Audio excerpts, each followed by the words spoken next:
கிறிஸ்து இயேசுவுக்குள் அன்பானவர்களே, இயேசுவின் ஆசீர்வாத ஊழியங்களின் மூலம் அன்பின் வாழ்த்துக்கள்.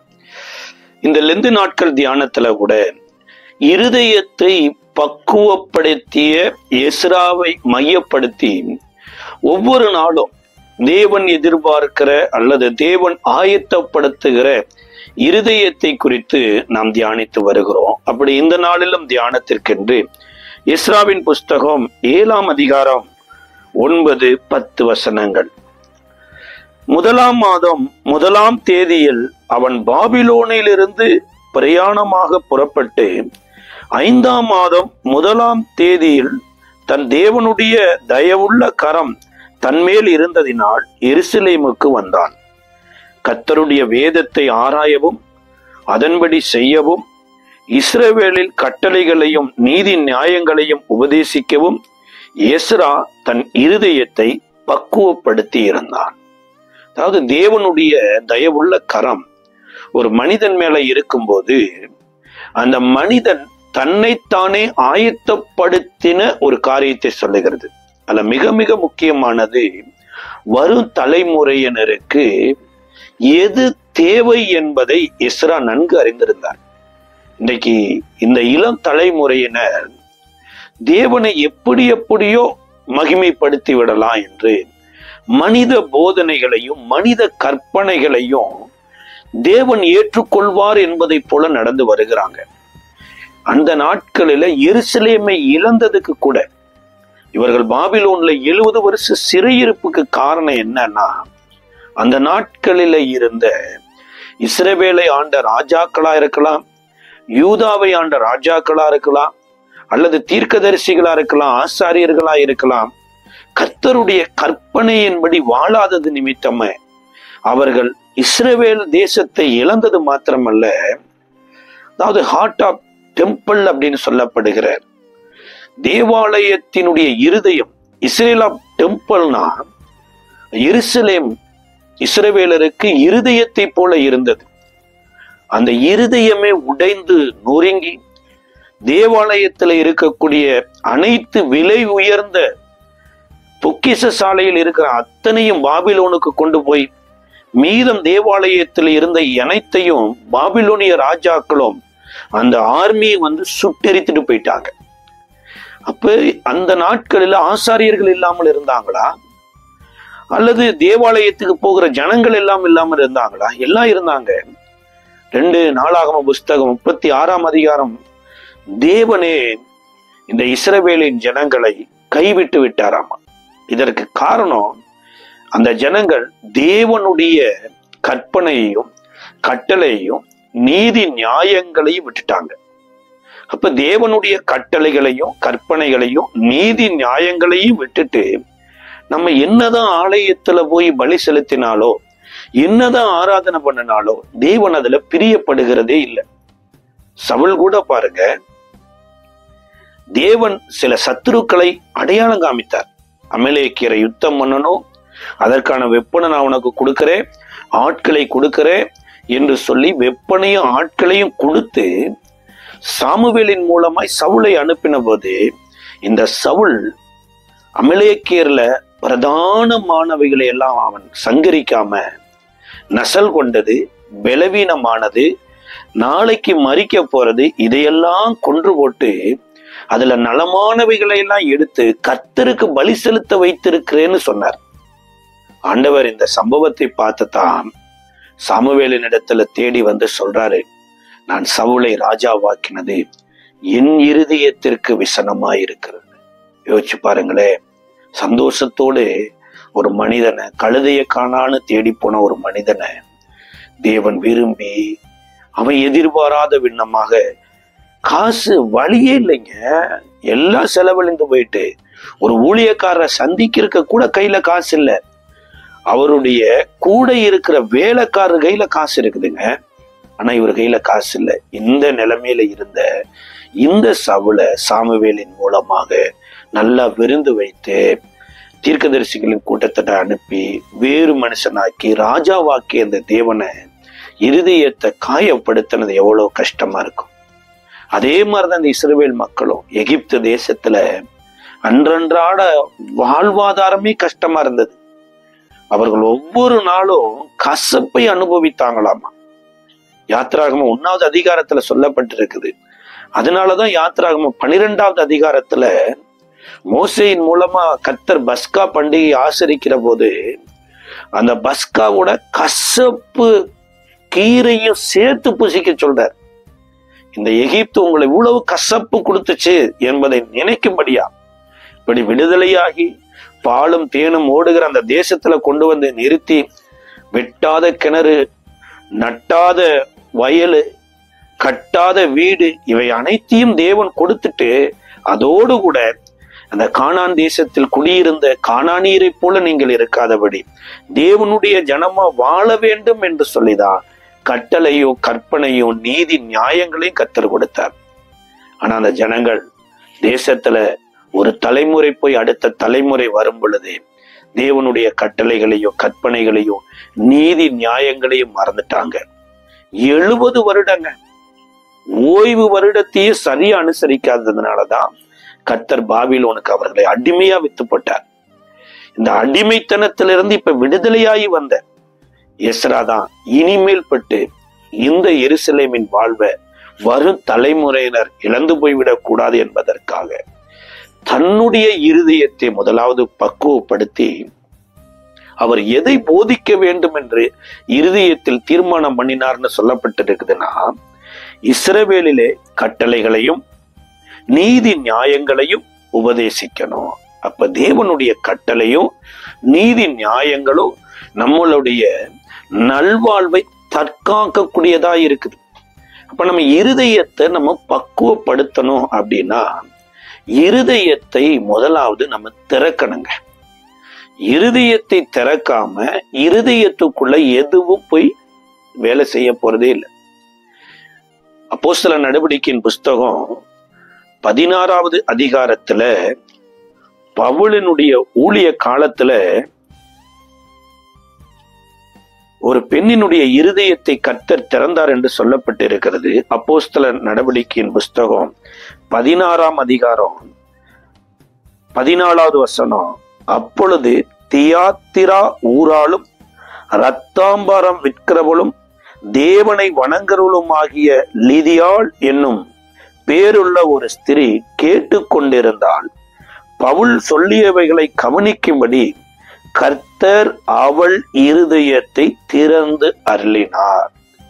இந்த பவுலுக்கு எல்லா வழிகளும் அடைபட்டு இருந்த ஒரு காலம் இருந்துச்சு. யாருமே கை கொடுக்க கூடாத ஒரு காலம் இருந்தது. ஆனா இந்த தியாத்திரா ஊரில் இருக்கக்கூடிய ஒரு பெண்ணினுடைய இருதயத்தை கர்த்தர் திறந்து பவுலினுடைய ஊழியத்திற்கு அவங்க சப்போர்ட்டிவா மாறினாங்களாமா. இவங்களுடைய பிசினஸ் என்ன, இந்த பிசினஸ் செய்தவங்களை கர்த்தர் ஏன் பவுலுக்காக ஆயத்தப்படுத்தினார் என்பதை நம்ம பார்க்கறதுக்கு முன்னாடி நம் தேவன் திறக்கக்கூடாத காரியங்களை திறக்கிறவருங்க, பூட்டக்கூடாதவைகளை பூட்டுகிறவர். ஒருவேளை சில மனிதர்கள் சில இடங்களில வழிவாசலை திறக்கலாம். அது மனிதனுடைய இயல்பு. சில நாடுகள்ல பாருங்க, சில கம்பெனிஸ் தங்களுடைய பிசினஸ் ஆரம்பிப்பதற்கு சில தலைவர்கள் வழிவாசலை திறக்கலாம். சில கிராமங்கள்ல சில ஊழியங்கள் செய்வதற்கு சில பேர் நமக்கு வழிவாசலை திறக்கலாம். ஆனா மனிதர்களால திறக்க முடியாத சில காரியங்கள் இருக்குது. வெளிப்படுத்தின விசேஷத்தின் 5வது அதிகாரம் 1 - 10 வரைக்கும் யோவானுக்கு தேவன் ஒரு காரியத்தை வெளிப்படுத்துறார். அந்த வெளிப்படுத்தின போதுதான் 2வது வசனம், புஸ்தகத்தை திறக்கவும் அதன் முத்திரைகளை உடைக்கவும் பாத்திரவான் யார் என்று மிகுந்த சத்தமிட்டு கூறுகிற பலமுள்ள ஒரு தூதனை கண்டேன். வானத்திலாவது பூமியிலாவது பூமியின் கீழாவது ஒருவனும் அந்த புஸ்தகத்தை திறக்கவும் அதை பார்க்கவும் கூடாது இருந்தது. யோசிச்சு பாருங்க, வானத்திலேயும் எத்தனை வலிமை நிறைந்த தூதர்கள் இருந்திருக்கலாம், ஒருத்தரும் திறக்க முடியல. பூமியிலையாவது சமுத்திரத்திலேயாவது எங்கேயுமே ஒரு புஸ்தகங்க, அந்த புஸ்தகத்தை திறக்கவும் முடியல, பார்க்கவும் முடியல. எவ்வளவு ஒரு பரலோகத்திலேயே இப்பேற்பட்ட ஒரு காரியம் இருக்குமானா, நம்ம வாழ்ற ஒரு வாழ்க்கையில அர்த்தமே இல்லை என்று சொல்லித்தான் இதை கேட்ட மாத்திரத்தில் யோவான் அழுகிறார். இன்னைக்கு நீங்களும் நானும் எதற்கோ அழுகிறோம் பாருங்க. இந்த யோவானுக்கு பரலோகத்துல இருக்கிற தரிசனத்தை பார்த்து, இந்த பரலோகத்துல இருக்கிற அந்த தரிசனத்துல ஒரு புஸ்தகம் இருக்குது, அந்த புஸ்தகத்துல என்ன எழுதி இருக்குதுன்னு படிக்கவும் முடியல, பார்க்கவும் முடியலன்னு அழுகிறார். 4வது வசனம் சொல்லுகிறது, ஒருவனும் அந்த புஸ்தகத்தை திறந்து வாசிக்கவும் அதை பார்க்கவும் பாத்திரனாக காணப்படாததினால் நான் மிகவும் அழுதேன். யோசிச்சு பாருங்களேன். இப்ப தேவன் திறக்காத இடத்துல திறக்கிறவர் பாருங்க, அல்லது பூட்டாத இடத்துல பூட்டுகிறவர். பரலோகத்துல உள்ளும் புறம்பும் எழுதப்பட்டிருக்கிற இந்த புஸ்தகத்தை திறக்கவும் முடியல, பார்க்கவும் முடியல என்று அழுத போது 5வது வசனத்துல அங்க மூப்பர்களில் ஒருவர் யோவானை பலப்படுத்தி, நீ அழ வேண்டாம், இந்த புஸ்தகத்தில் எழுதியிருக்கிறவைகளின் முத்திரைகளை உடைக்கவும் அதை எழுதியிருக்கிறவைகளை வாசிக்கும்படியாகவும் ஆட்டுக்குட்டியானவர் ஜெயம் பெற்றிருக்கிறார் அப்படிங்கிறார். யோசிச்சு பாருங்க, மனிதர்கள் திறக்க முடியாத ஒரு புஸ்தகத்தையே பரலோகத்துல திறப்பார் என்றால், உங்களுக்காக எனக்காகவும் ஒரு காரியத்தை செய்வார். அது ஒருவேளை இன்றைக்கு நமக்கு அது தெரியாதது போல இருக்கலாம். யோசிச்சு பாருங்க, தியாத்தா ஊராலும் அந்த லீதியால் எனப்பட்ட ஒரு பெண்மணி பவுலுக்கு சொல்லப்பட்டிருக்கிற அந்த ராஜ்யத்தின் சுவிசேஷத்தை கேட்க வேண்டும் என்று அந்த பொண்ணே நினைச்சிருக்காரு. ஆனா அந்த பெண்ணினுடைய இருதயத்தை திறந்ததனுடைய பேக்ரவுண்டை நம்ம பார்க்கறதுக்கு முன்னாடி தேவன் திறக்க கூடாததை திறக்கிறவர், அதுபோல அடைக்க கூடாது அடைக்கிறவர் தான். நோவாவினுடைய காலத்துல கூட பாருங்க, நோவாவையும் மிருக ஜீவன்களையும் பேழைகளுக்குள்ள உள்ள விட்டு கதவை அடைத்தவர் கதவை திறக்கவே இல்லை. ஒரு குறிப்பிட்ட காலம் வருது, இந்த பேழை அரராத்து மலைக்கு வந்ததுக்கு அப்புறம் கர்த்தர் இவர்களுக்காக ஒரு புதிய உலகத்தை திறக்கிறாருங்க. கர்த்தர் புதிய உலகத்தை திறக்கிற அதே நேரத்துல அந்த புதிய உலகத்தில் வாழ வேண்டிய மனிதனுடைய இருதயத்தையும் திறக்கிறார். இதுதான் ஆண்டவர் ஒரே நேரத்துல 2 வேலைகளையும் செய்கிறார். அன்றைக்கு சாலமோனுக்கு ஞானமுள்ள இருதயத்தை கொடுத்த அதே தேவன் தான் இந்த ஞானத்தை உலகத்துக்கு கொண்டு வருவதற்கு 2 பெண்களையும் அதே ஊர்ல ப்ரிப்பேர் பண்றார். அப்ப உலகத்துல ஒரு பெரிய ஒரு ஆசீர்வாதமான ஒரு பூமியில இந்த நோவாவும் நோவாவோடு கூட இருந்தவர்களும் வாழ்வுக்கு ஒரு பெரிய உலகத்தையே திறக்கிறார். அந்த உலகத்துக்குள்ள இவர்கள் பிரவேசிப்பதற்கு அதுவரைக்கும் நோவாவுக்கு இந்த எண்ணம் வரல. பட் அந்த நாட்கள் வருகிற போதுதான் நோவா ஜன்னலை திறந்து ஒரு காகத்தை வெளியில் அனுப்புறார். அது உள்ளே போகவும் வெளியே வருகிறமா இருக்கிறது, அதை பிடித்து உள்ள வச்சார். சில நாட்கள் சென்ற பின்பு ஒரு புறாவை வெளியே அனுப்புறார். ஏன் நோவாவே, இத்தனை வருஷம் அமைதியா இருந்த நீங்க இப்ப ஏன் புறாவை வெளியே அனுப்புறீங்க? உங்க இருதயத்துல அப்படி என்னதான் நடந்துச்சு? அதே மாதிரி ஒருவேளை இந்த நாட்களில நம்ம இருதயத்திலையும் ஆண்டவர் ஒரு காரியத்தை செய்துட்டு இந்த இருதயத்தோடு கூட தேவனுடைய காரியத்துக்குள்ள பிரவேசிப்பதற்கு தேசத்துக்குள்ளேயே ஒரு காரியத்தை செய்கிறார். சில நாட்களுக்கு பின்பு இந்த புறா வெளியே போயிட்டு இளைப்பாறுதலுக்கு இடம் இல்லைன்னு திரும்ப உள்ள வந்துடுச்சு. 7 நாள் கழித்து மறுபடியும் நோவா அதே புறாவை வெளியே அனுப்பினாரு. வெளியே போன புறா ஒளிவ இலையை கவி கொண்டு வருது. இப்பொழுது நோவா இருதயத்துல நல்ல கன்ஃபார்ம் கிடைச்சிருச்சு, ஒரு உறுதி கிடைச்சிருச்சு. அப்ப இந்த இருதயம் எப்படி வந்ததுன்னா தேவன் ப்ரிப்பேர் பண்ணார். நமக்கு இளைப்பாறுகிறதுக்கு ஒரு ஸ்தலம் உண்டாயிட்டுன்னு சில நாட்கள் பின்பு மறுபடியும் புறாவை வெளியே அனுப்பினார். அந்த புறா திரும்பி வரவே இல்லை. அதற்கு பின்பு இந்த பேழையினுடைய கதவை திறந்தார் பாருங்க. அப்ப புறா வெளியே போயிட்டு வர அளவுக்கு ஜன்னல் திறந்துதா இருந்ததே தவிர பேழையினுடைய கதவை கத்தர் திறக்கல. சில காரியங்கள் நம்மளை ஆயத்தப்படுத்தி நமக்கு ஆயத்தப்படுத்தி வைத்திருக்கிற ஸ்தலத்துல கர்த்தர் நம்மளை கொண்டு போவார். ஆனா அநேகருக்கு என்னன்னா, அந்த ஆயத்தப்படுத்தின ஸ்தலத்துக்கு போகணுங்கிறது தான் விருப்பமே தவிர, அந்த ஸ்தலத்துல போய் உகந்த பலியை செலுத்தி இந்த உலகமே தேவனை மகிமைப்படுத்தக்கூடிய ஒரு வாழ்க்கை வாழணுங்கிற ஒரு இருதயத்தை கர்த்தர் நமக்குள்ள உருவாக்குறார். அப்ப இருதயம் எனப்பட்டது என்ன அப்படின்னு ஃபர்ஸ்ட் முதல்ல தெரியணுங்க. இருதயம் எனப்பட்டது என்னன்னு இயேசு சொல்றாங்கன்னா, லூக்கா எழுதின சுவிசேஷ புஸ்தகத்தினுடைய 6ஆம் அதிகாரம் 45வது வசனம் பாருங்க. நல்ல மனுஷன் தன் இருதயமாகிய நல்ல பொக்கிஷத்திலிருந்து நல்லவைகளை எடுத்து காட்டுகிறான். பொல்லாத மனுஷனும் தன் இருதயமாகிய பொல்லாத பொக்கிஷங்களிலிருந்து பொல்லாதவைகளை எடுத்து காட்டுகிறான். இருதயத்தின் நிறைவினால் வாய் பேசும். அப்ப இருதயம் எனப்பட்டது ஆண்டவர் என்ன சொல்றாருன்னா, ஒரு பொக்கிஷ சாலை அப்படிங்கிறார். ஒரு பேங்க்ல கூட ஒரு லாக்கர் இருக்கு. அந்த லாக்கர்ல கூட நகைகளை வைத்து பாதுகாக்கிறது மாதிரி ஒவ்வொரு மனிதனுடைய இருதயமும் ஆண்டவருடைய பார்வையில பொக்கிஷ சாலை, ட்ரெஷரரி அப்படின்னு பாருங்க.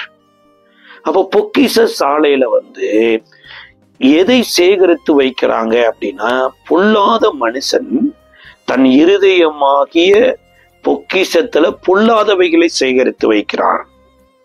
ஆனா இதனுடைய பதை எப்படி வருதுன்னா, ஒரு மனிதனுடைய இருதயத்துல பொல்லாததை சேர்த்து வைக்கிறதுனால அந்த மனிதனுடைய இருதயம் அவனை பொல்லாதவனாய் கன்வெர்ட் பண்ணுது. அதே ஒரு மனிதன் நல்லவைகளை சேகரித்து வைக்கிறதுனால அந்த இருதயம் அந்த மனிதனை நல்லவனா கன்வெர்ட் பண்ணுது. இப்ப இன்றைக்கு நீங்களும் நானும் இருதயத்தை எப்படி பாதுகாக்கிறோம்?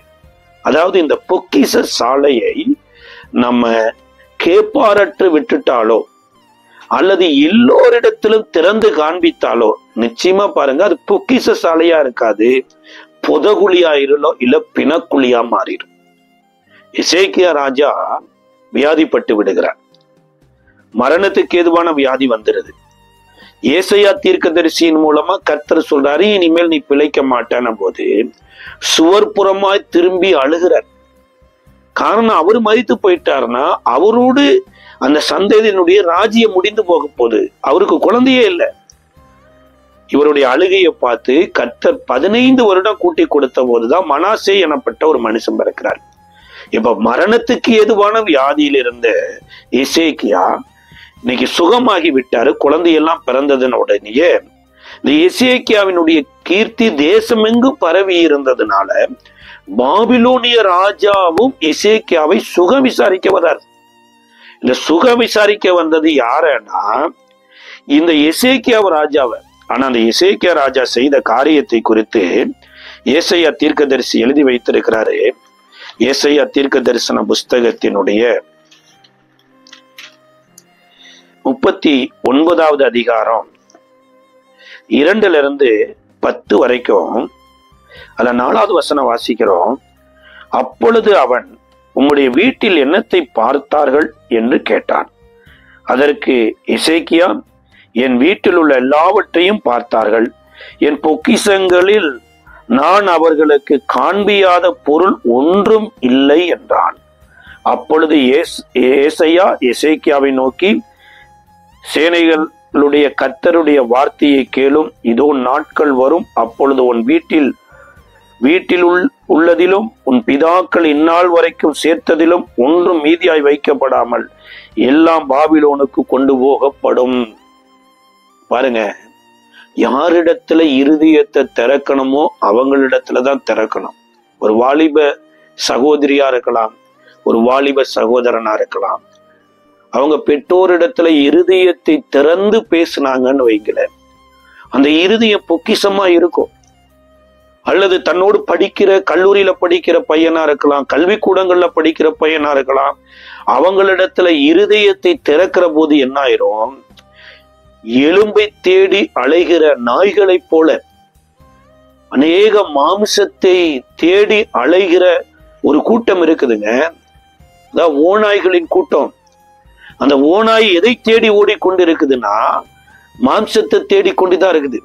இந்த இருதயத்தை திறக்கிற போது ஆறுதல் சொல்லுகிற மாதிரி சொல்லி இந்த மாம்சத்தை பட்சித்து விட்டு போயிரும் பாருங்க. வேதம் சொல்லுகிறது, பாபிலோனிலிருந்து வந்த ராஜா இந்த எசேக்கியாவினுடைய சுகத்தை விசாரிக்க வந்தவன் சுகத்தோடு முடியாதபடி தன் வீட்டில் இருந்ததும் தன் பிதாக்கள் சம்பாதித்த பொக்கிஷ சாலையை திறந்தது நிமித்தமாக வேதம் சொல்லுகிறது, நாளொன்று வரும்னாரு. இத பார்த்துட்டு போனவன் அன்னைக்கே பிளான் பண்ணிட்டான், ஒரு நாள் லாட்டி ஒரு நாள் கட்டாயம் எருசலேமில் இருக்கிற பொக்கிஷங்களை எல்லாம் பாபிலோனுக்கு கொண்டு வரணும்னு பிளான் பண்ணான். அதே மாதிரி 2 நாளாகவும் 36வது வசனம் சொல்லுகிறது, அந்த எருசலேமில் இருந்த பொக்கிஷங்கள் அனைத்தையும் அவன் பாபிலோன்ல இருக்கிற தன்னுடைய தேவனுடைய கோவிலுக்கு கொண்டு போயிட்டாங்க. இன்னைக்கு எத்தனையோ பேருக்கு பாருங்க, தன்னுடைய பெற்றோரிடத்துல மனம் திறந்து பேசுறதுக்கு நேரம் இல்லை, தன்னுடைய கணவனிடத்துல மனம் திறந்து பேசுறதுக்கு நேரம் இல்லை, தன்னுடைய மனைவியினிடத்துல மனம் திறந்து பேசுறதுக்கு நேரம் இல்லை. ஆனா அழிவுக்குரிய வேசித்தனத்தை உருவாக்கக்கூடிய பாபிலோனிய மக்களோடு மனம் திறந்து பேசுறாங்க. அவர்களுக்காக எதையும் காண்பிக்கிறதுக்கு ஆயத்தமா இருக்கிறாங்க.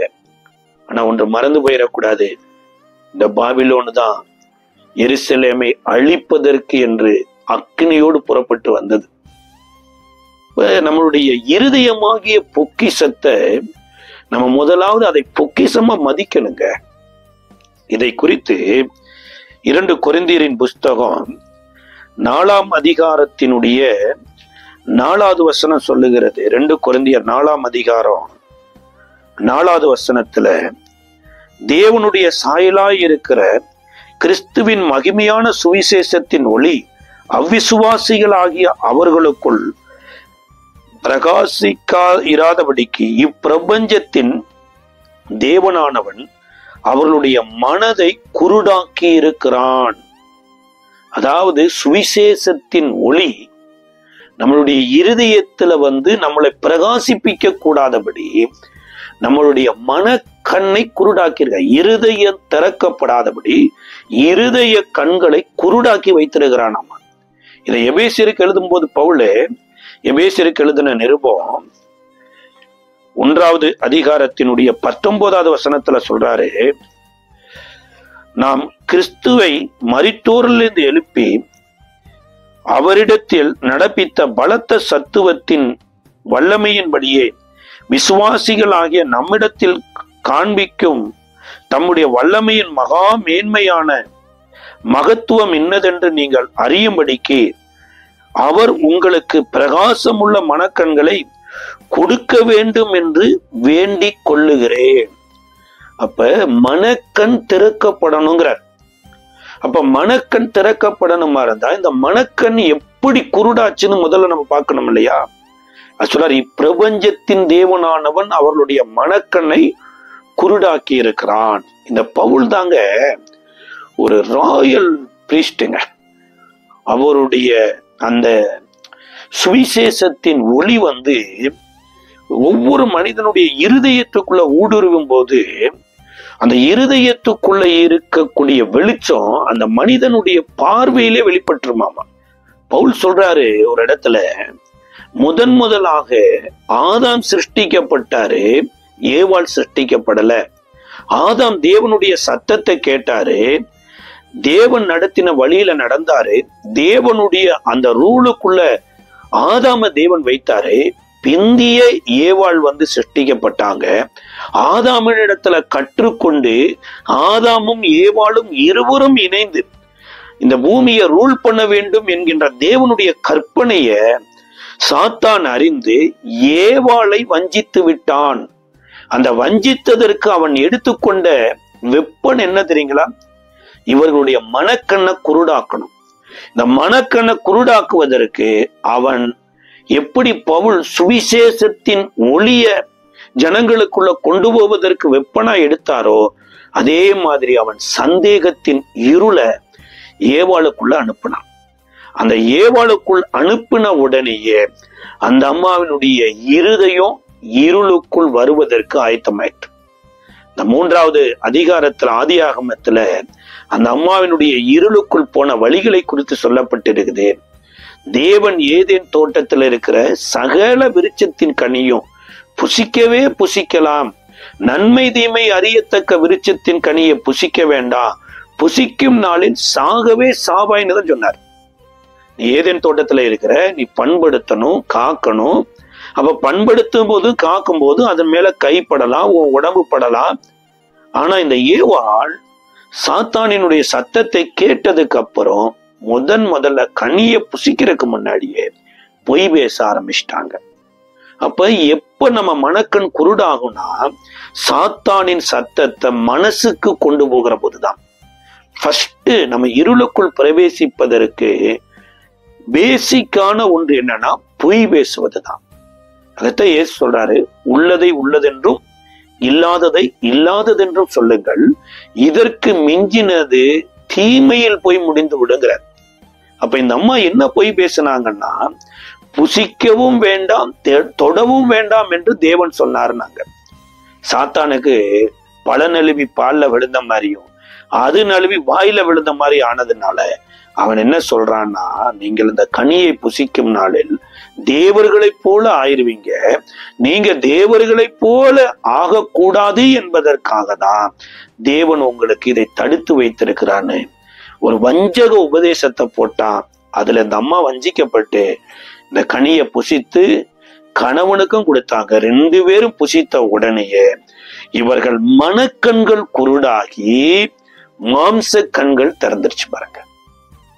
அவங்க மாம்ச கண்கள் திறந்த உடனேயே இருவர் தான் 2 பேர் இருக்கிறாங்க, இருவரும் நிர்வாணிகள் என்று அறிந்து ஓடி போய் அத்தி இலையை பிடுங்கி 2 பேர் வஸ்திரத்தை உடுத்தி நாங்கள் நிர்வாணிகள் என்று அத்தி இலை மூலமாக தேவனுக்கே தங்களை காண்பித்தாங்க.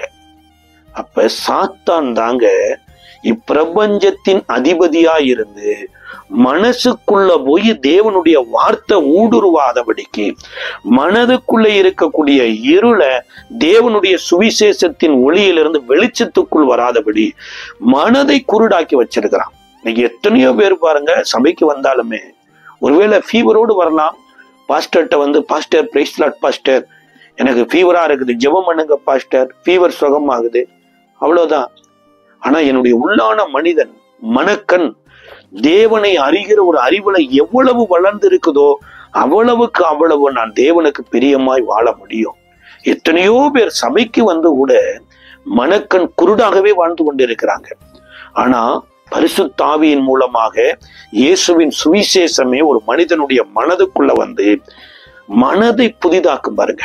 அதுதான் பவுல் ஒரு இடத்துல எழுதுறாரு, நீங்கள் இப்பிரபஞ்சத்திற்கு ஒத்த வேஷம் தெரியாமல் உங்கள் மனம் புதிதாகிறதுனாலே மறுரூபமாகுங்கள். இப்பிரபஞ்சத்தின் தேவன் அவன் என்ன பண்றான், ஒத்த வேஷம் தரிக்க வைக்கிறான். சபைக்கு வந்துட்டியா, சபையில அப்படியே சபை மாதிரி மாறிக்கோ. வேலைக்கு போயிட்டியா, அப்படியே வேலைக்கு போன உடனே உலகத்துக்கு ஒத்த வேஷம் மாதிரி மாறிக்கோ. இதுதான் இப்பிரபஞ்சத்தின் தேவனுடைய மனக்கண்களை குருடாக்கியிருக்கு. அதாவது இருதயத்தை குருடாக வைத்திருக்கிற ஒரு காரியம்.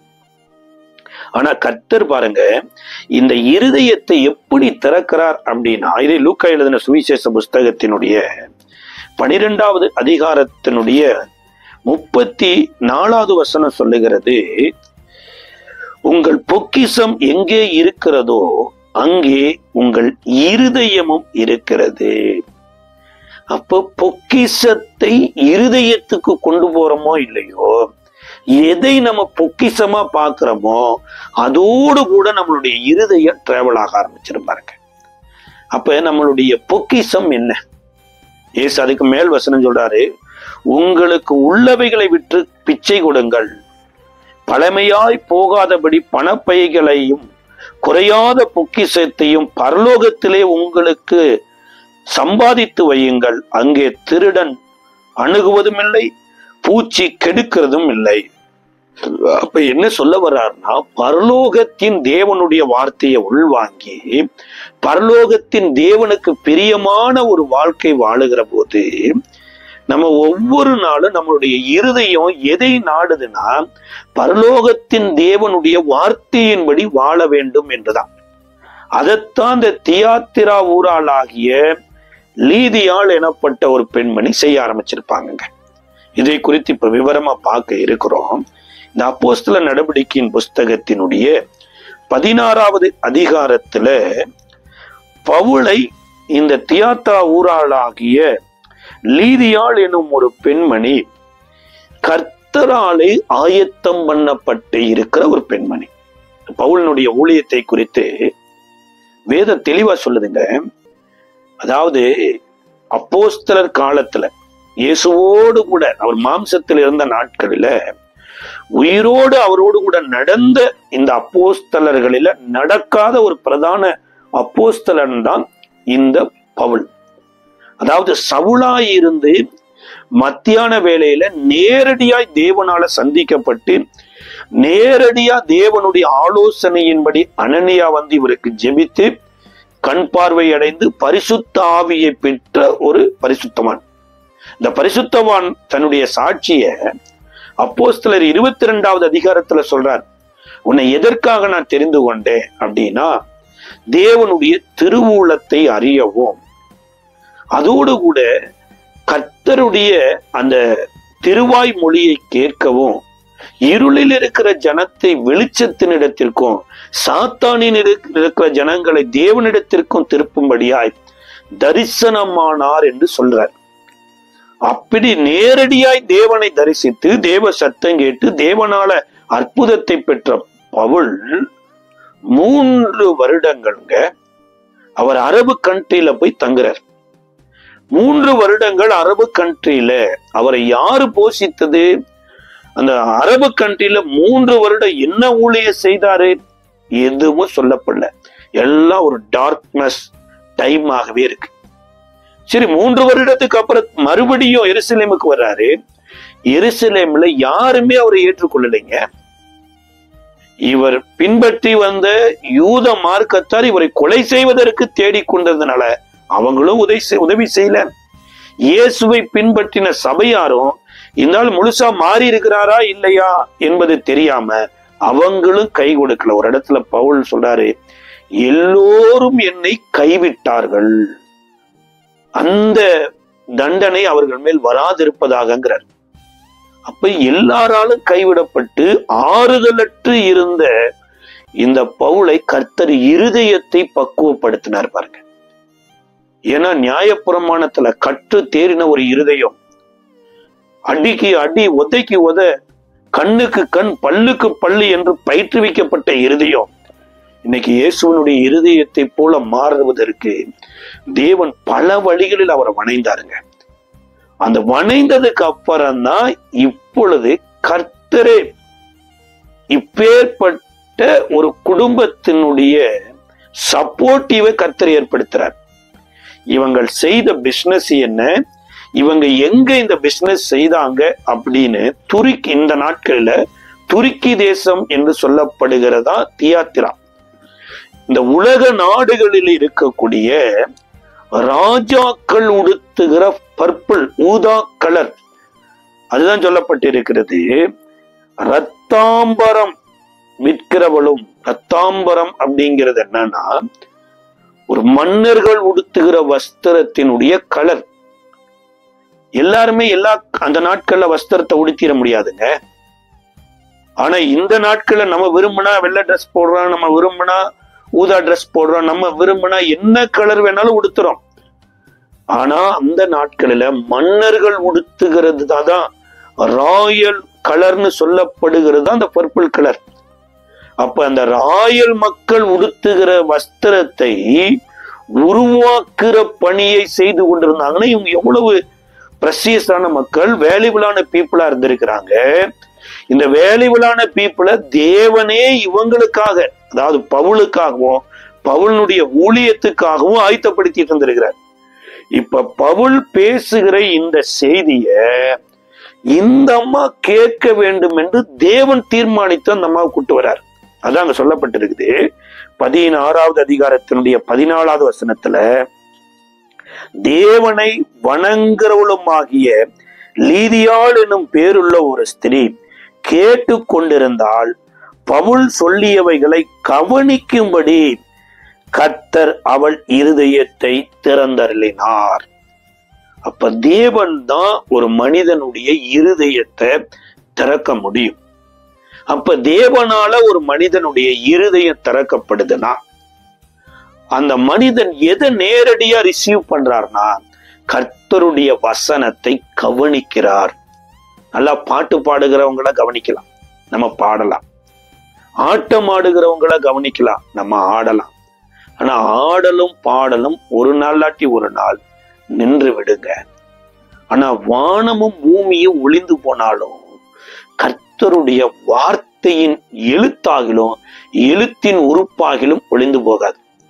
இந்த பெண்ணுக்கு கர்த்தரே இருதயத்தை திறந்ததுனால வசனம் உள்ள போனதுக்கு அப்புறம் அந்த அம்மாவுடைய ஜீவியம் மாறிடுச்சு. இன்னைக்கு நேற்று நிறைய பேர் சொல்றாங்க, நான் எவ்வளவோ ட்ரை பண்றேன் பிரதர், ஆனா என்னால அப்படி வாழ முடியல பிரதர். உங்களால வாழ முடியாது பிரதர்.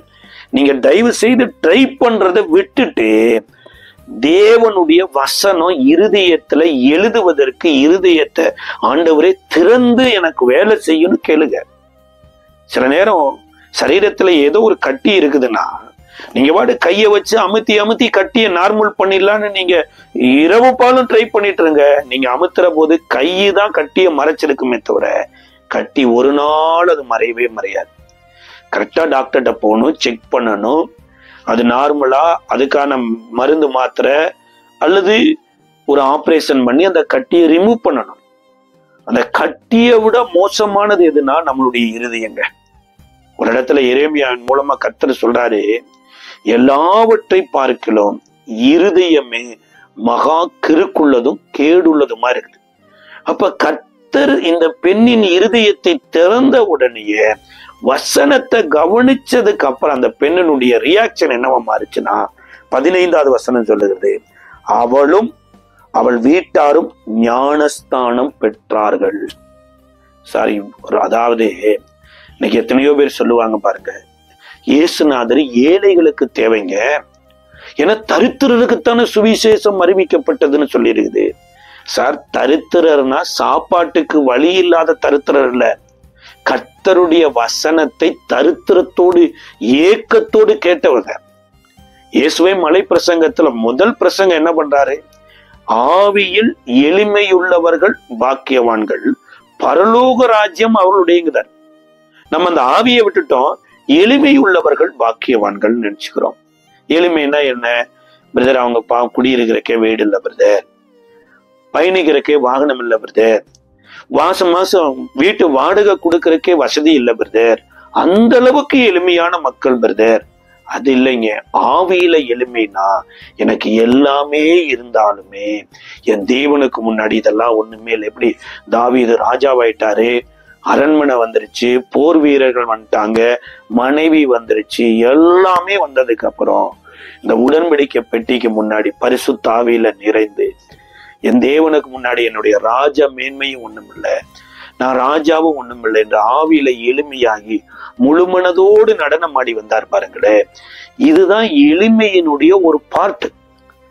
இது முழுமை எங்க பார்க்கலாம்னா, பிதாவானவர் இயேசுவின் கையில எல்லாமே கொடுத்து விட்டார் என்று அறிந்ததுக்கு அப்புறம் கூட அவர் இந்த உலகத்துல ஒரு ஆட்டம் போட்டுடலாமா அப்படின்னு ஆடாம அந்த ராஜா வஸ்திரம் மாதிரி இருக்கிற மகிமையின் வஸ்திரத்தை கழட்டி வச்சுட்டு ஒரு பணிவிடைக்காரனுடைய வஸ்திரத்தை உடுத்திட்டு சீடர்களுடைய கால்களை கழுவினார் பாருங்க. இப்படி நீங்களும் நானும் எல்லாமே இருந்தாலுமே தேவன் தன்னைத்தானே தாழ்த்தி மனித கால்களை கழுவினதை போல நம்ம படித்து பெரிய அளவுல நம்ம உலகம் போட்டலாங்க, பெரிய அளவுல நம்ம உயர்ந்த பதவியில் இருக்கலாங்க. ஒரு இடத்துல பவுல் எழுதுறாரு, தேவனுடைய பைத்தியங்க உலகத்தின் ஞானத்தை காட்டிலும் மேலானதாமா. யோசிக்க முடியுதா? தேவனுடைய பைத்தியம் உலகத்துல மேலான ஞானத்தை காட்டிலும் மேலானதாமா. இப்ப தேவனுடைய பைத்தியமே ஞானத்தை காட்டிலும் மேலானதா இருக்குன்னா தேவனுடைய ஞானம் எந்த இடத்தை அடையும் பாருங்க. அப்ப இன்றைக்கு நீங்களும் நானும் ஆவியில எளிமையா இருக்கணும். அதோடு கூட இந்த ஞானஸ்தானங்கிறது விசுவாசித்து எடுக்க வேண்டியது ஒவ்வொரு மனுஷனுக்கும் அவசியமா இருக்குதுங்க. இந்த பெண்மணி எவ்வளவு விலை உயர்ந்த வேலை செய்துட்டு இருக்கிறாங்க. அந்த பெண்மணி ஞானஸ்தானம் எடுக்க வேண்டி இருக்குதா? ரத்தாம்பர வஸ்திரத்தை வைக்கிற ஒரு ஐஸ்வர்ய பெண்மணி, அவள் ரத்தாம்பரத்தை பெருசா நினைக்கல, தனக்கு இருக்கிற ஐஸ்வர்யத்தை பெருசா நினைக்கல. அந்த பெண்மணி இந்த ஞானஸ்தானத்தின் மூலமாய், இயேசுவின் மூலமாய் கிடைக்கக்கூடிய நீதியை பெருசா நினைச்சு ஞானஸ்தானம் எடுத்ததோடு கூட இல்லாம, ஞானஸ்தானம் எடுத்து அவள் எங்களை நோக்கி, நீங்கள் என்னை கர்த்தரிடத்தில் விசுவாசம் உள்ளவர் என்று எண்ணினால் என் வீட்டிலே வந்து தங்கியிருங்கள் என்று எங்களை வருந்தி கேட்டுக்கொண்டாள். இந்த பவுலுக்கு பாருங்க, இதுக்கு முன்னாடி இவர் எத்தனையோ நாட்கள் வருந்தி இருப்பார், எத்தனையோ நாட்கள் துக்கத்துல இருந்திருப்பார். ஏன் ஆண்டவரே, என் வாழ்க்கையில மாத்திரம் ஏன் இப்படி செய்கிறீர், எனக்கு மாத்திரம் ஏன் இப்படி நடக்குதுன்னு கேட்டிருக்கலாம். ஆனா இன்றைக்கு பவுல வருந்தி வீட்டுக்கு ஒரு பணக்காரர் ஐஸ்வர்ய குடும்பத்தை சேர்ந்த ஒரு பெண்மணி ஞானஸ்தானம் எடுத்து வருந்தி அழைத்து தங்க வைக்கிறாங்களாமா. அப்ப நம்ம ஐஸ்வர்யத்தை தேடி போறது இல்லைங்க. ஐஸ்வர்யவான்களை எல்லாம் இது ஐஸ்வர்யம் இல்ல, கிறிஸ்து இயேசுவுக்குள் வாழுகிற உன்னதமான வாழ்க்கை தான் ஐஸ்வர்யம் என்று சொல்ல வைத்திருக்கிற தேவனுடைய சுவிசேஷத்தின் ஒளி. இந்த ஒளி தாங்க நம்ம இருதயத்தை பிரகாசிக்கணும். அப்ப எதுக்கு நம்ம இருதயத்தை திறக்கிறோமோ திறக்கலையோங்க, சுவிசேஷத்தின் ஒளி நம்ம இருதயத்தை பிரகாசிப்பிக்க பண்ண இருதயத்தை திறக்கணும். ஜெபிக்கலாமா? கிருபை நிறைந்த நல்ல ஆண்டவரே, இயேசுவின் நாமத்தில் நன்றியோடு ஸ்தோத்தரிக்கிறோம். அப்பா, நீ திறக்க கூடாதவைகளை திறக்கிற தேவன். ஆண்டவரே, நோவாவுக்கு ஆண்டவரே பேழையை திறக்கிற அதே வேளையில இருதயத்திலையும் அந்த இடத்துல அமருவதற்குரிய சூழ்நிலையை உருவாக்கினீரப்பா. நம்மள எங்கள் வாழ்க்கையில உலகத்துல ஒரு காரியத்தை செய்ய போகிறீர், அதற்கு ஏற்ற இருதயத்தை எங்களுக்குள்ள உருவாக்குறதற்காய் ஸ்தோத்திரம். ஆசீர்வதியும். இயேசுவின் நாமத்துல இந்த சுவிசேஷத்தின் ஒளி எங்கள் மனக்கண்களை திறக்கட்டும். இந்த மகிமை பொருந்திய தேவனுடைய பிரசன்னத்தை நாங்கள் இருதயத்திலையும் சரீரத்திலையும் வாழ்க்கையில அபியாசப்படுத்தி வாழ எங்களுக்கு உதவி செய்யும்.